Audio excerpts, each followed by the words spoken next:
বিপিনুর হকের উপরে হামলা করে এটা শুরু হয়েছে, তারেক রহমানের উপর হামলা দিয়ে এটা শেষ হবে।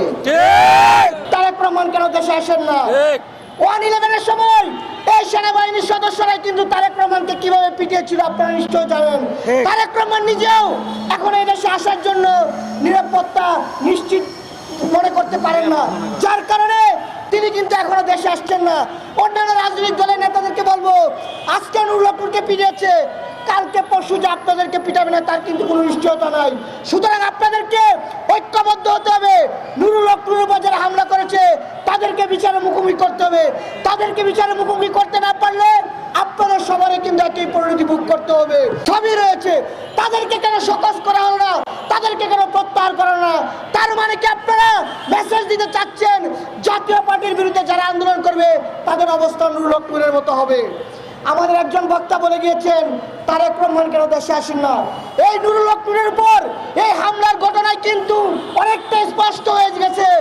সবশেষ বলতে চাই, আমরা গত 20 দিন যাবৎ নিয়মতান্ত্রিকভাবে সুন্দর এবং সুশৃঙ্খলভাবে আন্দোলন করেছি, সরকারকে সর্বোচ্চ সহায়তা করেছি, কিন্তু সরকার নামমাত্র বিদেশে চিকিৎসা নেওয়ার আশ্বাস দিয়ে এখন পর্যন্ত কারোর বিরুদ্ধে ব্যবস্থা নেওয়া নাই।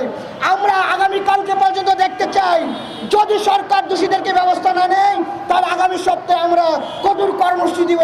ধন্যবাদ সবাইকে। ধন্যবাদ। আজকের এই বিক্ষোভ সমাবেশ, অনেকেই প্রশ্ন করে কেন দেশে আসে না।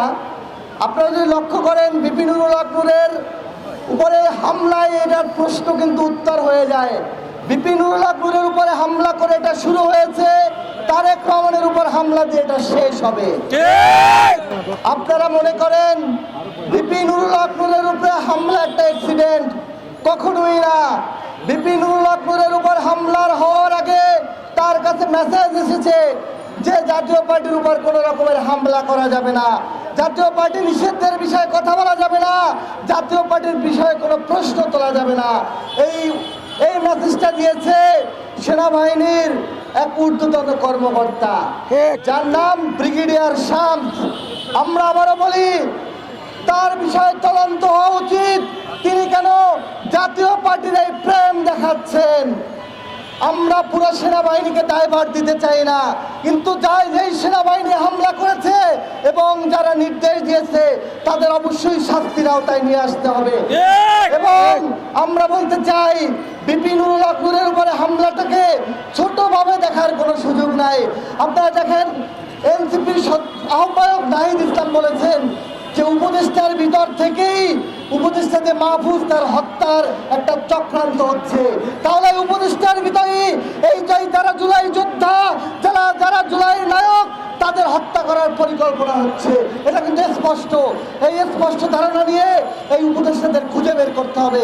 যদি খুঁজে বের করা না হয় তাহলে আপনারা দেখবেন যে আওয়ামী লীগের মিছিলের সংখ্যা শুরুতে 10-15, সেটা কিন্তু এখন 100 ছাড়িয়ে গেছে। যদি এদের বিরুদ্ধে ব্যবস্থা না নেওয়া হয় আওয়ামী লীগের মিছিল আপনারা কন্ট্রোল করতে পারবেন না। এই আওয়ামী লীগ এই উপদেষ্টাদের কাঁধে ভার করে আবার ক্ষমতায় আসার চেষ্টা করবে। আমরা বলতে চাই, আমরা খুবই নিয়মতান্ত্রিকভাবে এই গণ অধিকার পরিষদ আন্দোলন সংগ্রাম করে যাচ্ছে। আপনারা যদি নিয়মের তোয়াক্কা না করেন, আমরা এই নিয়ম ভেঙে সচিবালয়ে যমুনা ঘেরাও করতে বাধ্য হব। এই আশাবাদ রেখে আমি আমার বক্তব্য শেষ করছি। সবাইকে অসংখ্য ধন্যবাদ।